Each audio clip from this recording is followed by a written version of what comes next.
Málþing starfsumhverfi myndlistarmanna og með þessu málþingi þá ætlar SÍM að reyna að tæpa á þeim málaflokkum sem að varða okkar starfsumhverfi í dag og komandi framtíð. Það er ýmislegt sem er verið að huga að framtíðar.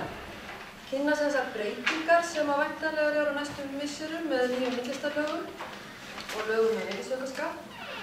Og einnig í þessu samhengi að velta sig upp hvert við eigum að stefna í okkar hagsmunamálum á næstu árum. En þá má líka reikna með því að pallborðsumræður í lokin og fyrirspurnir frá sal beini sjónum að því og verður virkilega spennandi fyrir okkur myndlistarmenn að heyra hvað þar kemur fram og eins í þessum erindum sem hér verða fyrir. Stjórn SÍM hefur fengið vel fagfólks til að tala á þessu málþingi. Og þar ber fyrst að nefna heiðursgestinn okkar, hana Fridu Yngström frá Svíþjóð. Hún er fulltrúi KRO sem eru sænsku samtökum Myndlistarmannanna, sem er sænska SÍM. And welcome to the symposium, Frida. Thank you. And thank you for being with us today and giving your time to explain to us what you have been fighting for in Sweden and the results. Yes. And it's all regarding copyright? No, it's regarding exhibition fees. Yes. Exhibition fees in Sweden. And Frida will speak in English. En hún er sem tala á ensku og ætlar að fjalla gjöld fyrir sýningu á verkum listamanna í sænskum söfnum og sýningarsöfnum. Og eftir henni þá ræðir Eiríkur Þorláksson, sem er fulltrúi menntamálaráðuneytisins, nýtt frumvarp myndlistarlaga og síðan tekur Harpa Björnsdóttir, lögmaður Myndstefs, til máls með erindi höfundaréttarmál og þau hafa verið nokkuð til tals undanfarið meðal annars vegna þess mál sem er kannski brennja nýtt á núna birtingu verka á netinu. Að því loknu fjallar Guðrún Erla Geirsdóttir, myndlistarmaður, starfsumhverfið okkar og að lokum fjallar Kolbrún Valtýsdóttir, formaður BÍL, frumvarp til virðisaukaskattslaga og skattamál okkar listamanna. Nú eftir þessu framsöguerindum þá munum fyrirlesararnir sitjast hér í pallborð og svara spurningum en við munum líka taka okkur smá hlé miðbik hvort sem það verður undan pallborðinu eða fyrr, þess vegna eftir hvað fólk er til hlúið. Og á eftir hverju erindi þá munum við bjóða upp á svona 2 til 3 spurningar. Ekki fleiri, aðeins örstutt því að það er oft sem að fólk vill fá svar strax áður en haldið er áfram og við verðum bara að passa öll tímamörk, þannig að ég ætla að biðja fólk að vera með hnitmiðaðar og gagnkvæmar spurningar.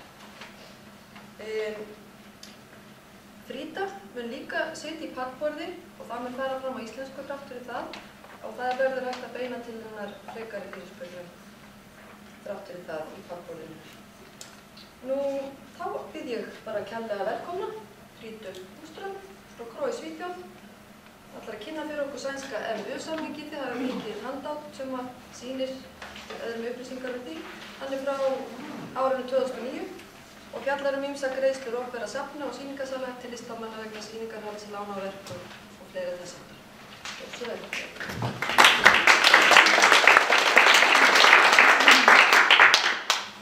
Hi, so very nice to be here. I'm going to talk a little bit today about our new contract from 2008-2009, which is called the MU contract. So the background, I will be talking about it a little bit in my slides. But I will just shortly say that the background was that several large studies showed that the artists are making very little money. and the field of visual art is underfunded compared to other art fields. So there was a general agreement between the practitioners, politicians, in society that it's a problem. The field of visual art is underfunded, so how can we do something about it? And one of the things that KRO, together with some of the other main artist organizations and also some strategic function that we have in Sweden. I don't even know how to translate it, but we did the MU campaign, which consists of one contract, a standard contract for artists to use when doing exhibitions. So it's the contract and the book on how to use the contract, because it's quite detailed. And the idea is to go into detail about what you are going to do for the museum or the gallery before you start working. To have a thorough agreement which work is demanded of you to do the show, and what will you be paid for it, and what will you pay for as an artist. So the book is simply called MU, The Way to an Agreement. So the main idea is that there's two parties, loosely speaking. It's the arranger, the exhibiting space, and the artist. So it's two different interests that have to agree. That's how you make the exhibition. So we also have the small checklist, which show all the different points of the contract.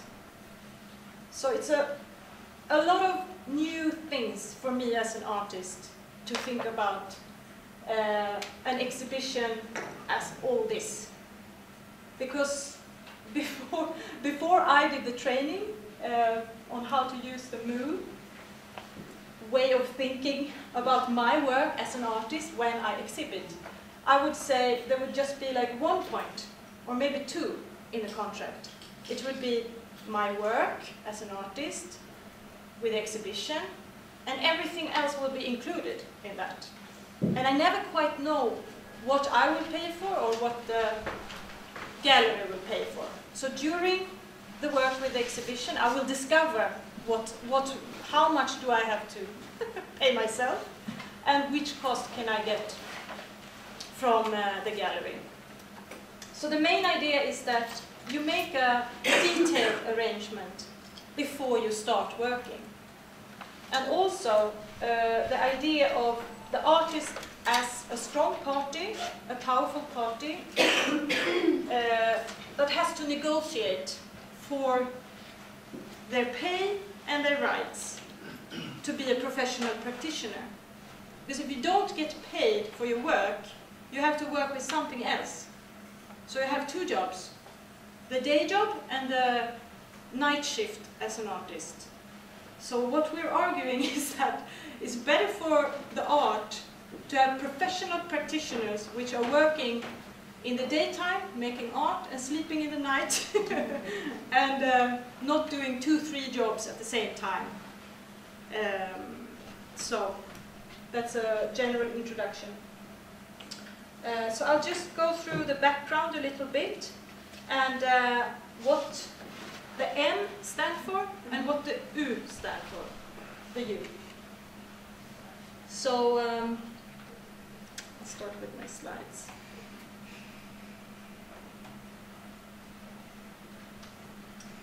So about the background,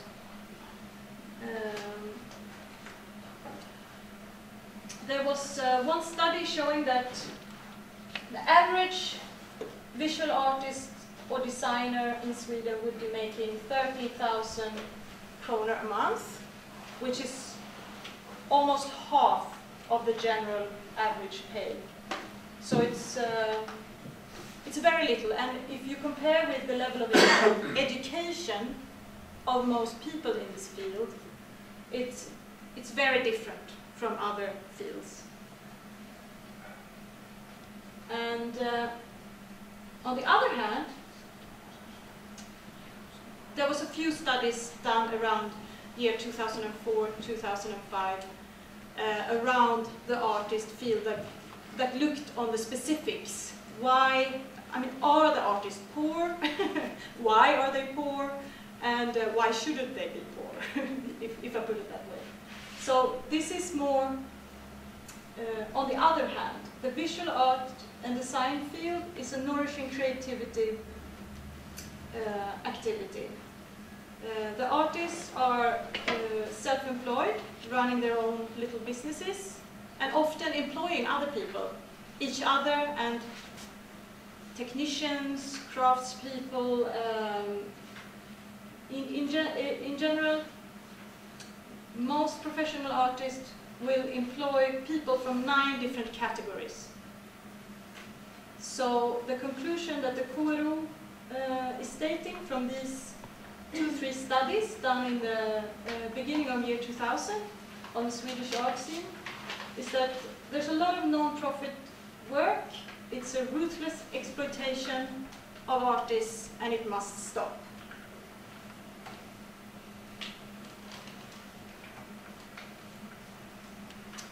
So the public costs for visual arts and design constitute 1% of the budget. So it's the lowest of all art forms. And the basis for the move is this point. 46% of artists stated they cannot afford to make exhibitions. So when they are invited, we have to say no, because there's too many costs for the artist to be able to afford the exhibition.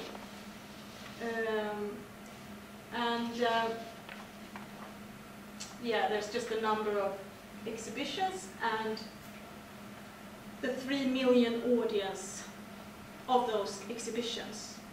So this is also one of the basic points that the MOVE campaign is making, is that you're looking at how many people are viewing the art in connection to the pay for the artist. So you can compare with, for example, the music scene, amount of listeners. So it's different from the agreement we had before, which was the renting of the work and didn't look at the size of the audience. So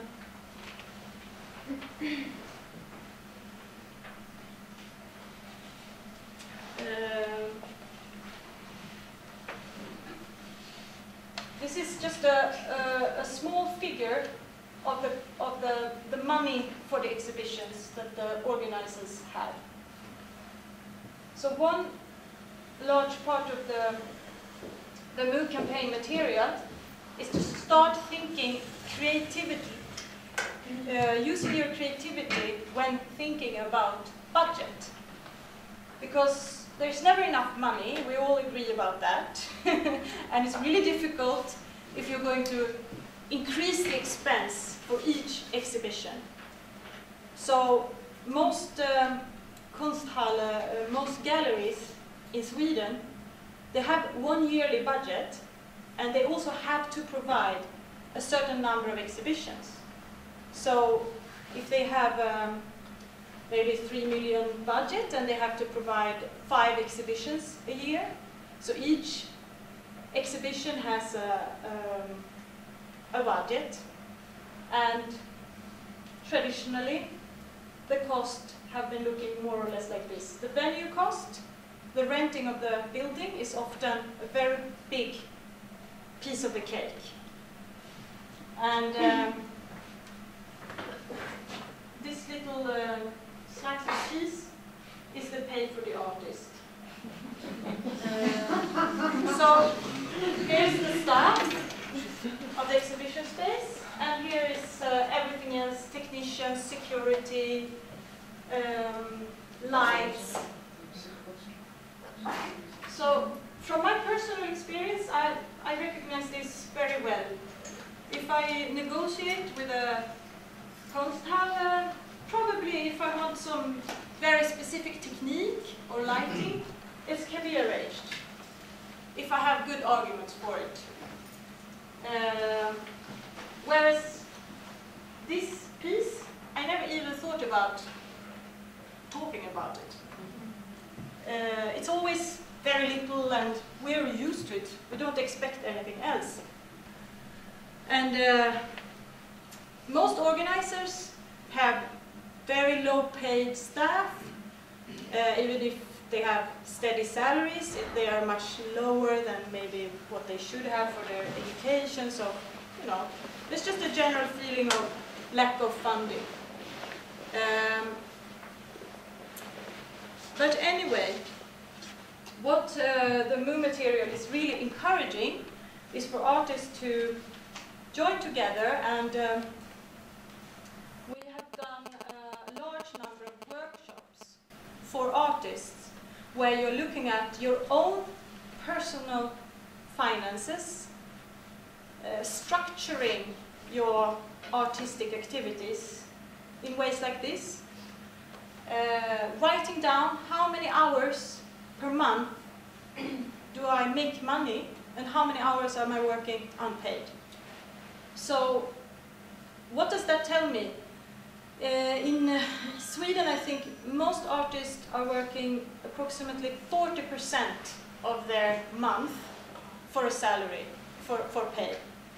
And 60% is unpaid. So 60% is unpaid work in the studio, maybe unpaid meetings, maybe going to interesting talks, or running non-profit organizations. So if I only work 40% of my month for money, that means I need to make around 800 kronor an hour. So this is what the Swedish Artists Association voru would recommend the members to charge 800 plus tax when you're billing. And that's looking at ourselves like this. Making a structured image. How come I cannot afford to make an exhibition? Because maybe I only work 40% of my time and I get paid 200 kronor an hour.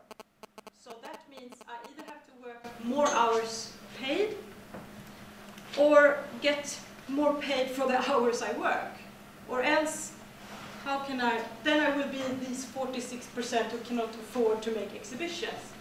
So the workshop is very strange for artists. There's a lot of completely new ways of thinking about your work, thinking about your work in terms of money, which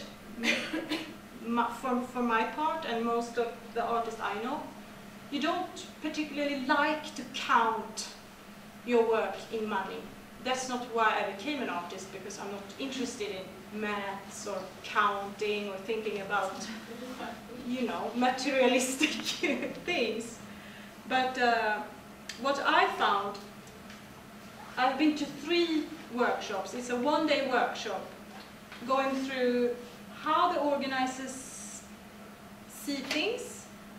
And the workshop is for all people in the art field. It's not just for artists.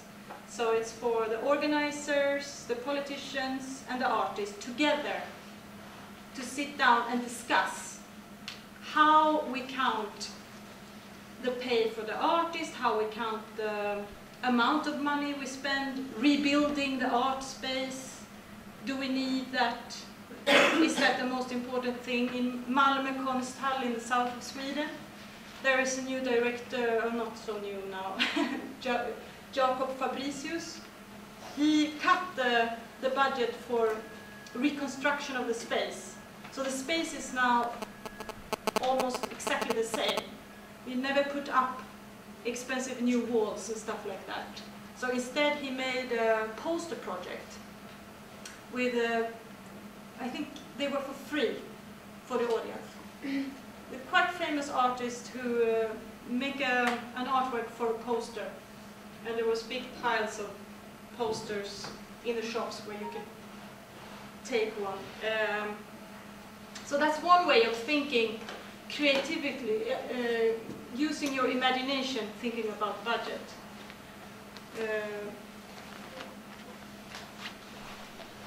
Så, nu vänder det.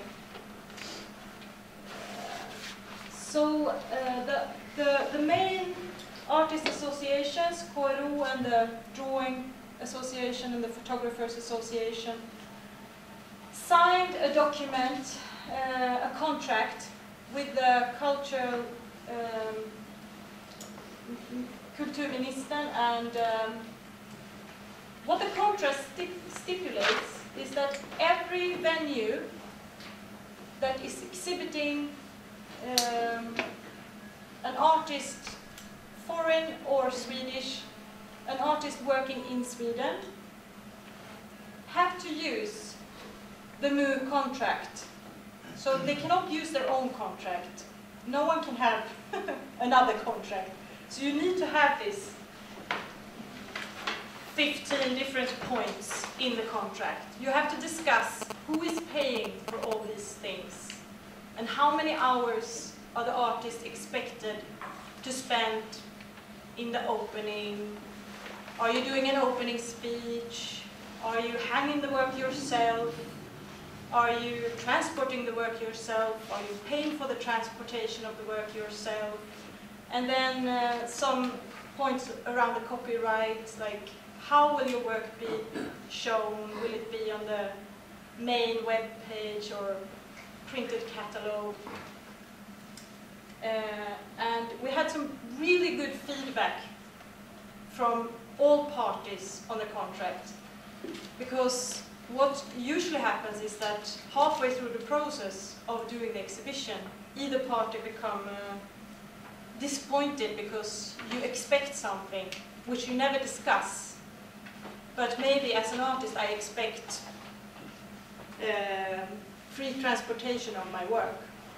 And maybe the organizer expects me to bring the work and pay for it myself. So we become pissed off with each other. And we have a fight about it, and then you continue. So what the feedback has been is that it really makes the exhibiting easier, because you know already what to expect from each other working with the exhibition. So that was a bit of a surprise, because that was not the main aim of the contract. The main aim was to raise artist pay, and this certainly has happened. So there's a frame contract signed by the government stipulating that you have to follow set rates, and the rates go up every 3 years. So now the rates just went up 15%. And the M is for the participation. So it's to do with the artist's time. How long time is the artist working with the exhibition? So it's not about how long did it take me to make these art pieces for the exhibition.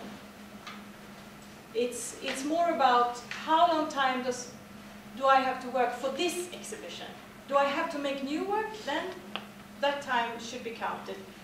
Maybe I have an old an installation that I already produce, but I have to remake it, remodel it for this space. Maybe it take me 1 day, maybe it take me 1 month. So the difference in pay is very big between 1 day's work and 1 month work. But before it was always the same, it was a standard pay. And you never even discuss how long will it take, unless the artist was one of the very few to bring it up, which very, very few have done in the past. So the M is about the time. And generally speaking, the M is a larger sum than the U. Because the U is the fee. And that's managed by the tariff. Like I said, the tariff goes up every 3rd year, and it's a set tariff. And it's counted on the size of the audience. So how many weeks are you exhibiting for, and for how big an audience? So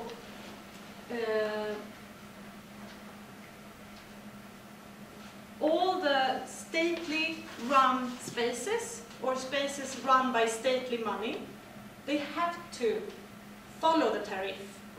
If they don't, they are breaking their own rules, and probably they won't receive any money the year after. So I think, in my experience, everyone follows it. They cannot afford not to follow it. And also, many independent galleries and galleries run by the local government are following the MU contract. They sign the contract because they want to look good, because maybe they can get extra funding for the extra fee, because of course it costs more. So a lot of the time, maybe one exhibition will cost 100,000 kroner more than it did before we were using the MU contract.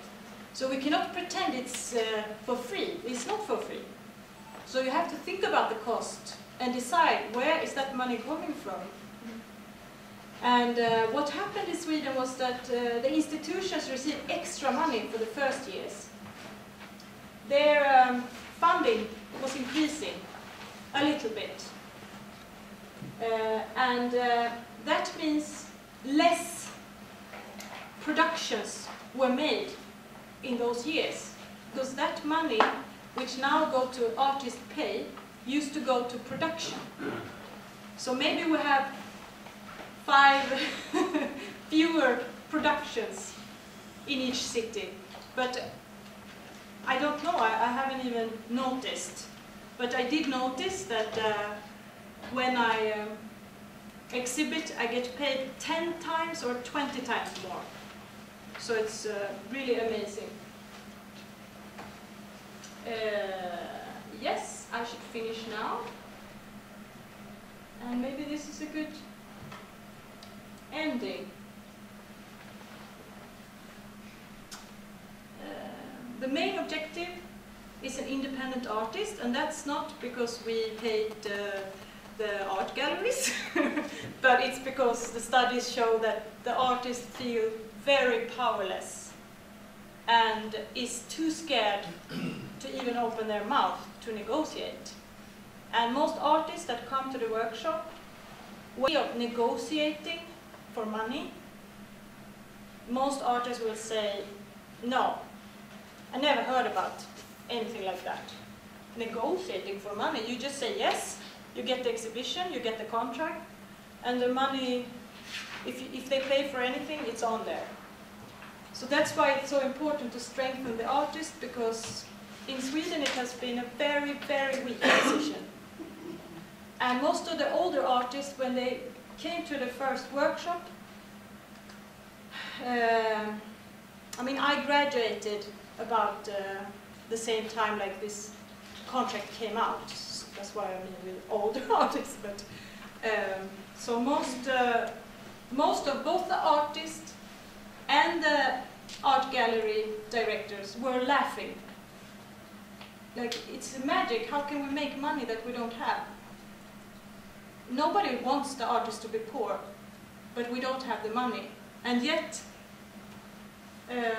now it's working. So I'm showing that figure again. Yes, I brought some of these books with a contract in them, and you can also print out the contract if anyone feels curious about what it looks like in detail. It's quite a long contract, it's 3 pages. And the book also has models for how the artist can calculate your time and what you need to be making to support yourself. And every artist is different. You don't have the same rents, we don't have the same need for money, but it's good for me to know how much do I need to make to be able to be a professional full-time artist. And for most artists, it's not a way of thinking about your life that you are used to. So I have taken the workshop 3 times, and every time I hear new, I learn something new. So I was hoping that we could expand the MOOC campaign to make it Nordic campaign next time.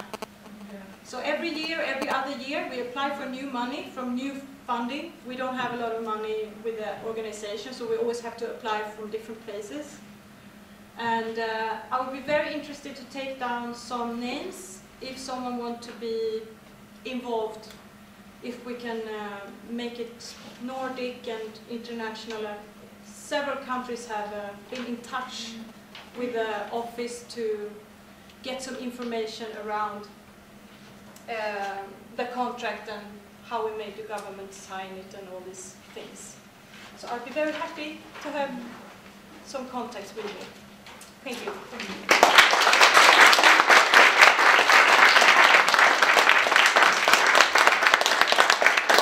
Yes, I want to thank Frida for a very, very interesting lecture, and we are gaining insight into our colleagues' work in the Scandinavian countries, and I think we have a lot to learn from them. So now it's open for some questions. If you would like to ask Frida something further. I was just wondering if private galleries are using this contract as well. Yes, there are several private galleries that are using it, and the most amazing thing is that when we look at who is using it, it doesn't matter how big budget they have. Sometimes it's the smallest galleries that are giving largest part for the artist pay. But the private, I think that what the contract is doing is changing the attitude to artwork, the work of the artist, which is not the artwork. And it goes through the whole field. Okay. Another question? Yes, just a practical question. Is the book, is it on the net? Can you? You can print out part of the book from the web. You can order it from the web. It's very cheap. It's just a printing cost. And then a last question from me. Was there any opposition against it from the galleries and officials? Yes, lots. I think the director of Modern Museum said we will not have a single Swedish artist next year. Because how can we afford it? And 2 years later, it's not even an issue anymore. It's just dealt with. It's nothing to discuss. Thank you very much.